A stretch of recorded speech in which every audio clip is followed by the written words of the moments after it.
difference between microeconomics and macroeconomics. We know that macro and micro are the two branches of economics. Now, let us find out what are the difference between microeconomics and macroeconomics.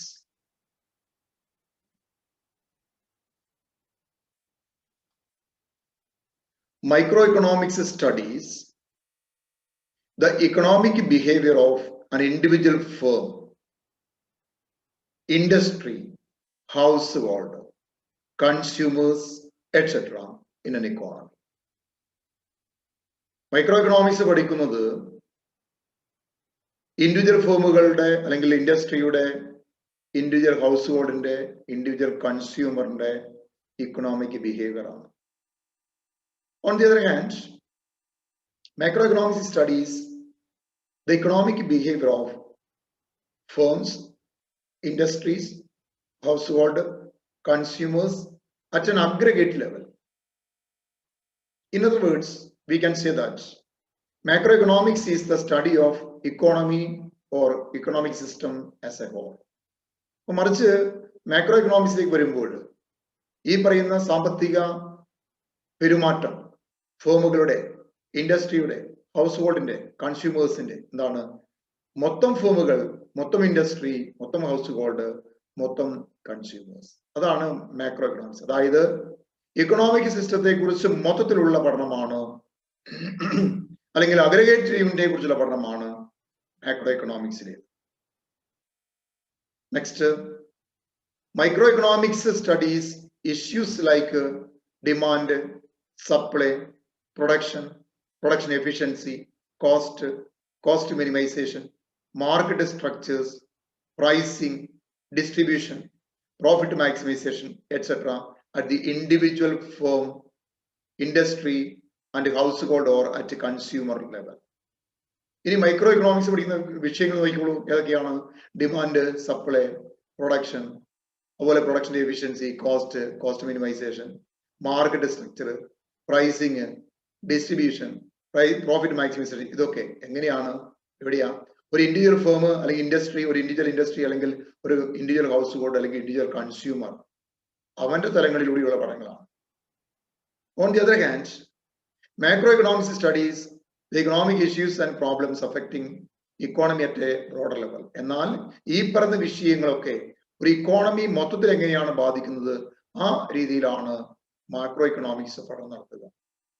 These issues can be the problem of inflation, deflation, stagflation, business cycles, problem of economic growth, national income, employment, etc. അപ്പൊ ഇത്തരത്തിലുള്ള ഒരു ഇക്കോണമിയെ മൊത്തത്തിൽ ബാധിക്കുന്ന പ്രശ്നങ്ങളെ കുറിച്ചാണ് macro economics പഠിക്കുക. അപ്പൊ macro economics വരുന്ന പ്രധാനപ്പെട്ട ഇഷ്യൂസ് ആണ് വില വർധനവ്, വില ചുരുക്കം, അല്ലെങ്കിൽ എന്താണ് ബിസിനസ് സൈക്കിളുകൾ, problem of economic growth, national income, employment, ഇതൊക്കെ മാക്രോ എക്കണോമിക്സിൽ വരുന്ന വിവിധ ഇഷ്യൂസ് ആണ്. Third one, the unit of study is part rather than whole in microeconomics, whereas macroeconomics deals with the economy as a whole. അപ്പോൾ micro എക്കണോമിക്സിൽ ഇക്കോണമിയുടെ ഒരു ഭാഗത്തെ കുറിച്ച് മാത്രമാണ് പഠിക്കുന്നതെങ്കിൽ macro economics ഇക്കോണമിയെ മൊത്തത്തിലാണ് പഠിക്കുക. Macroeconomics is the analysis of individual behavior, whereas macroeconomics is the analysis of aggregate behavior.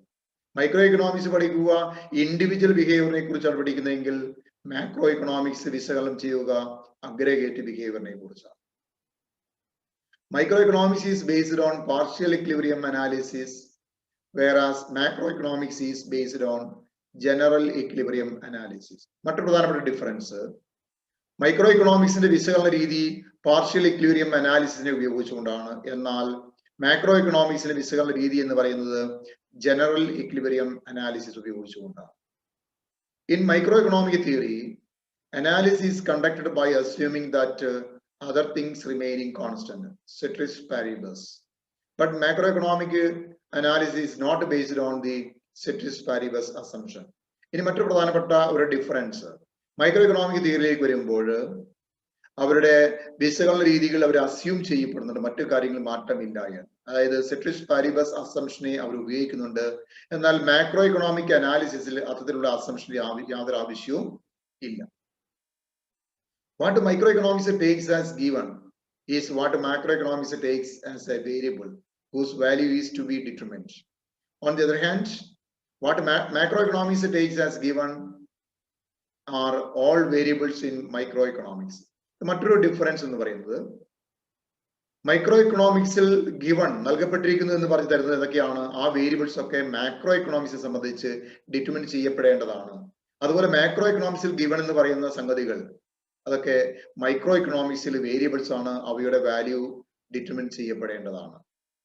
Micro economic theory is also called price theory, while macroeconomic is also called income theory.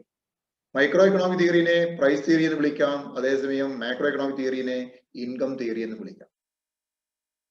Macro economics gives a worm's eye view while macro economics gives a bird's eye view.